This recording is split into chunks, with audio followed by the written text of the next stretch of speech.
अस्सलामु अलैकुम वरहमतुल्लाहि वबरकातुहू।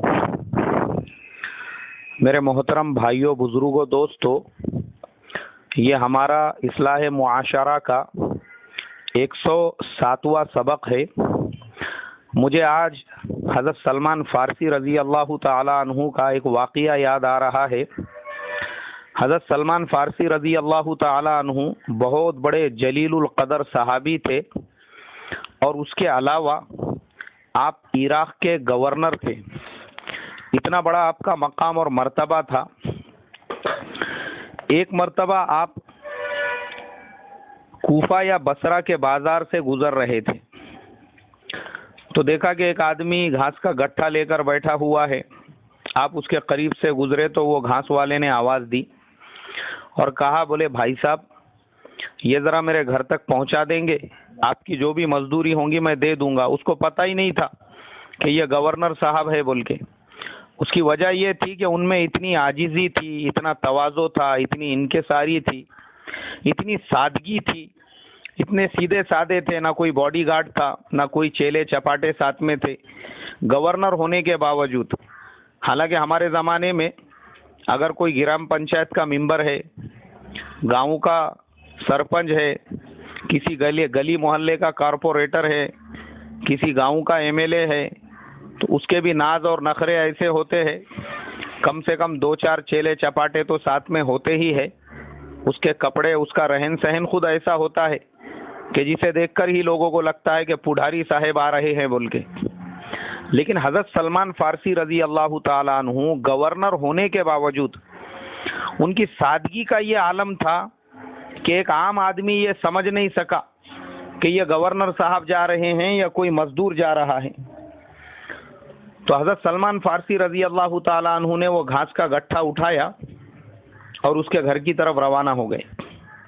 अब रास्ते में लोग मिलने लगे, सलाम करने लगे। तब उस आदमी को पता चला कि ये तो कोई बहुत बड़े आदमी मालूम होते हैं। उसने कोशिश की कि वापस से वो घास का गट्ठा अपने हाथ में ले ले, मगर हज़रत सलमान फ़ारसी रज़ी अल्लाह ताला अन्हु ने देने से इनकार कर दिया और फिर उसके घर तक उसको पहुंचाया। ये थे हमारे सहाबा, ये थे वो सितारे जिनके बारे में प्यारे आका सल्लल्लाहु अलैहि वसल्लम ने फरमाया था कि मेरे सहाबा सितारों की मानिंद है। इनमें से तुम किसी एक की भी तकलीद कर लोगे तो तुमको हिदायत मिल जाएंगी।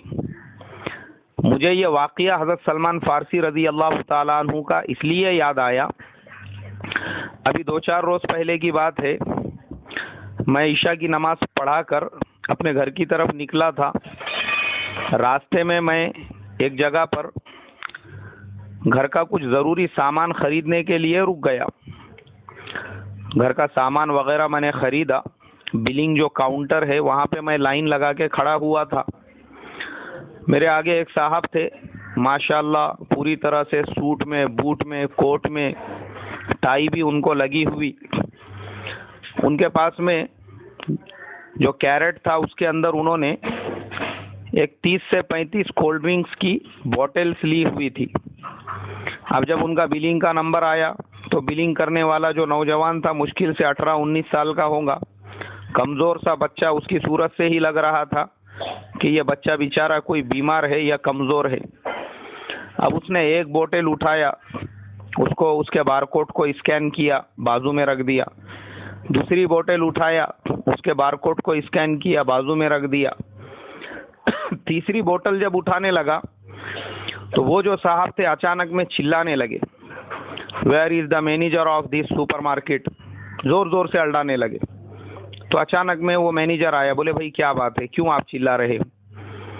बोले आपका आदमी एक एक बोतल को स्कैन कर रहा है, पूरे एक साथ में क्यों नहीं कर सकता? उन्होंने कहा नहीं, हमारे पास में कंप्यूटर में ऐसा ही सिस्टम है। बोले ऐसा कैसा सिस्टम है? अगर तुम ऐसा सिस्टम रखेंगे तो ये आदमी को काम पे से निकालना पड़ेगा, तुझे काम छोड़ना पड़ेगा। मतलब अननेसेसरी का चिल्लाने का और अपना इम्प्रेशन झाड़ने का और अपना पोजीशन और पद बताने का कि मैं कितना बड़ा आदमी हूँ बोल के। मैं उनके बाजू में ही था, मेरे साथ मेरा बेटा भी था। मैंने उनसे कहा, मैं बोला sir, can I ask you something? बोले यस, व्हाई नॉट। मैं बोला सर आपको ब्लड प्रेशर की बीमारी है? बोले नहीं। मैं बोला नहीं आपको हाइपरटेंशन की बीमारी है? बोले नहीं। मैं बोला नहीं आप जो चिल्ला रहे हो उसे देखकर मुझे ऐसा लगा शायद आज की गोली खाना भूल गए आप। बोले नहीं नहीं आप ऐसी कैसी बात कर रहे हो? नहीं। मैं बोला आप कैसी बात कर रहे हैं, आपको समझना चाहिए। अननेसेसरी चिल्लाने का, गुस्से में आने का आपको समझना चाहिए। 30 बोतल को भी अगर वो स्कैन करेगा तो मुश्किल से 30 सेकंड लगेंगे, आधा मिनट, और आप ऑलरेडी 10 मिनट से लाइन में खड़े हुए हैं। अब अगर आधा मिनट ज़्यादा लग गया तो उसमें क्या हर्ज है? बोले नहीं ऐसा नहीं चलता, बोले सिस्टम एकदम एक्टिव होना चाहिए। मैं फलाने आईटी कंपनी के अंदर सीनियर एग्जीक्यूटिव हूँ, मैं ये हूँ, मैं वो हूँ। मैं बोला गलत बात है आपकी। आपका जो बिहेवियर है उसको देख के नहीं लगता आप किसी आईटी कंपनी में इंजीनियर है, सीनियर एग्जीक्यूटिव है। आपकी हरकतें देखकर ऐसा लग रहा है कि आप जो है किसी चोर बाजार के अंदर, जो जुए की दुकानें होती है, मटके के अड्डे होते हैं, ऑनलाइन लॉटरी चलाने वाले होते हैं, देशी दारू चलाने वाले जो होते हैं, और जो ऐसी हरकतों पे जोर जोर से चिल्लाते हैं, अल्लाते हैं, झगड़े करते हैं, एक दूसरे के गिरेबान फाड़ते हैं, एक दूसरे को गालियां देते हैं। आपकी हरकतें देख के लग रहा है आप वैसे किसी जगह से आए हैं, आप किसी कंपनी, आईटी कंपनी से नहीं आए। बोले आप कैसी बात कर रहे हैं? मैं बोला मैं कैसी बात कर रहा हूँ, आप कैसी बात कर रहे हैं? आपको समझना चाहिए एक कमज़ोर नौजवान, आप उसे देखकर उस पर अपना रोब झाड़ रहे हैं। अगर रोब झाड़ने का इतना ही शौक है तो जाके घर में औरत पे रोब झाड़ो ना, बीवी पे।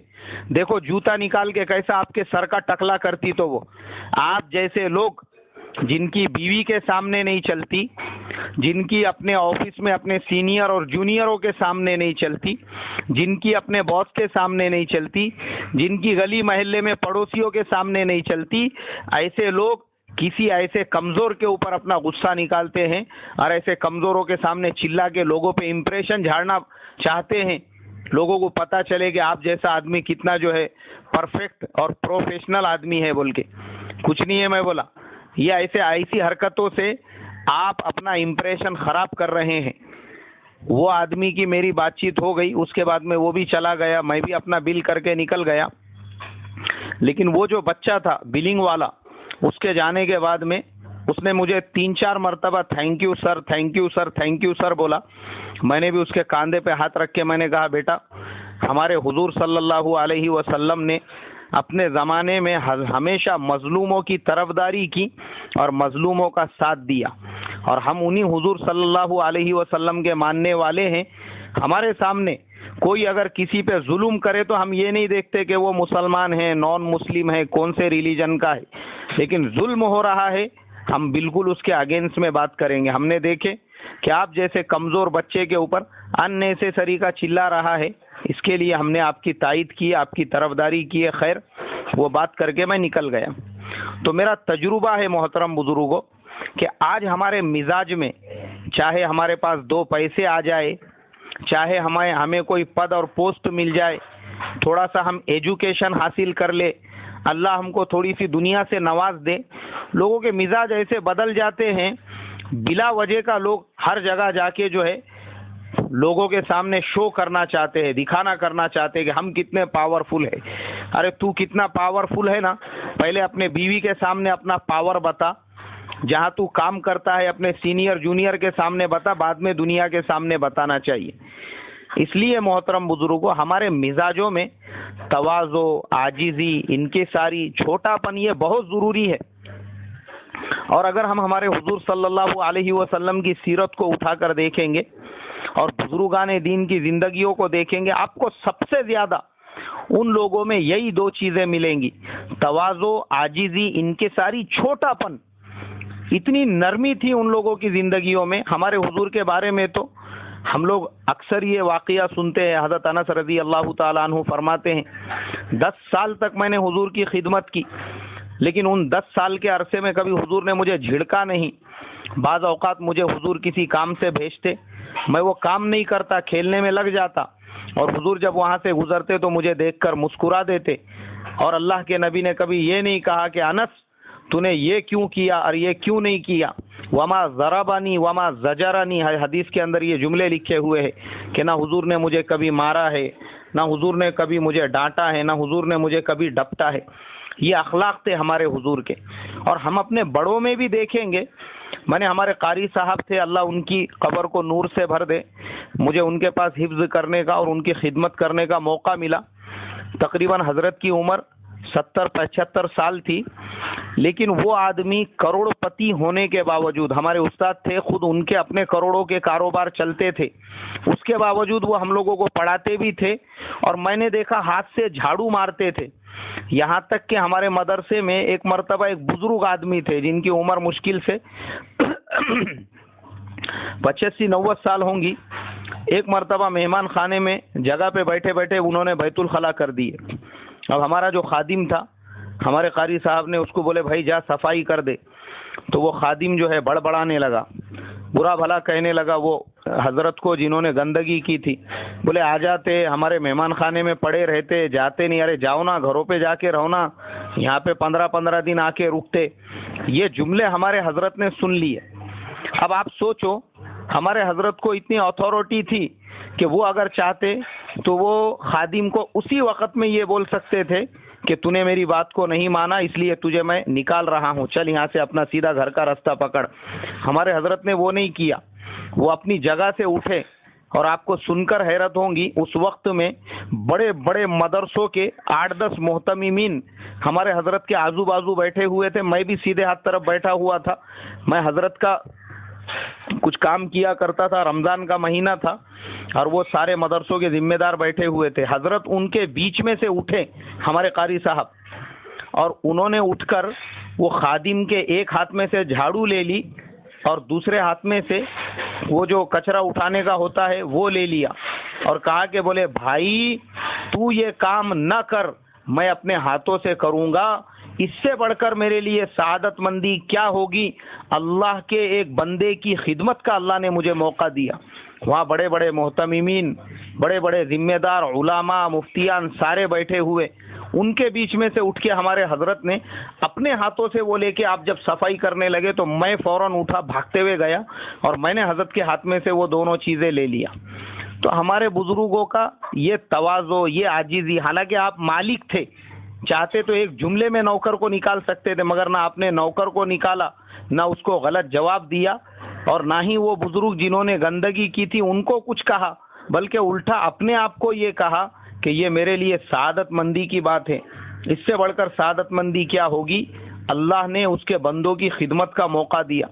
और इसी तरीके से मैंने हमारे हज़रत मौलाना यूनुस साहब रहमतुल्लाह अलैह, जो हमारे पूरे महाराष्ट्र के अमीर थे, हमारे बुजुर्ग थे, अल्लाह उनकी कब्र को नूर से भर दे, उनके बारे में भी एक वाक़या उनकी सवाने हयात में पढ़ा हूँ कि हमारे मौलाना यूनुस साहब की सादगी का ये आलम था कि आप लुंगी और बनियन के ऊपर अपने हाथों से मस्जिद में झाड़ू लगाते थे।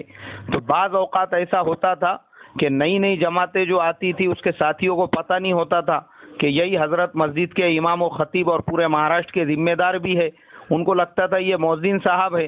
तो एक मरतबा एक साथी मौलाना यूनुस साहब रहमतुल्लाह अलैह की ही तश्कील करने लगा और कहने लगा कि बोले मौज़िन साहब आप भी थोड़ा सा दीन के वास्ते क़ुरबानी दिया करो, कभी कभी अल्लाह के रास्ते में भी निकला करो।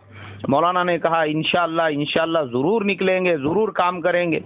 और फिर कहने लगा बोले ये मौलाना यूनुस साहब की ही मस्जिद है ना, मौलाना अगर आएंगे ना ज़रा मेरे को मिलाना, उनसे मुसाफा कराना। मौलाना ने कहा इंशाअल्लाह उनसे भी मैं ज़रूर मिलाऊंगा। और उसके बाद जब मगरिब बाद हज़रत मौलाना बयान करने के लिए बैठे और वो साथी सामने ही बैठा तो बेचारा पानी पानी हो गया कि ये बुज़ुर्ग तो वही है जो दोपहर के वक्त में मस्जिद के सहन में झाड़ू मार रहे थे, जिनकी मैंने तश्कील की। उन्होंने ये भी नहीं कहा कि बाबा हम तो पूरे सूबे का काम संभाल रहे हैं और तू हमारी तश्कील कर रहा है। हमारे ज़माने में तो यही हाल है भाई, छोटे से छोटा भी आदमी होगा, थोड़ी सी दीन की मालूमात हो गई तो वो भी अपने आप को किसी कुतुब और अब्दाल से कम नहीं समझता। और हमारे मौलाना यूनुस साहब पूरे सूबे का काम संभाल कर इतने बड़े अकाबिर और जिम्मेदार होने के बावजूद ये तवाज़ो का आलम के एक आम साथी आपकी तश्कील कर रहा है और आप दोनों हाथ बनकर उसकी बात में हाँ मिला रहे हैं और वादा कर रहे हैं कि इंशाअल्लाह मैं भी काम करूँगा। ये थे हमारे बड़े, ये थे हमारे बुजुर्ग।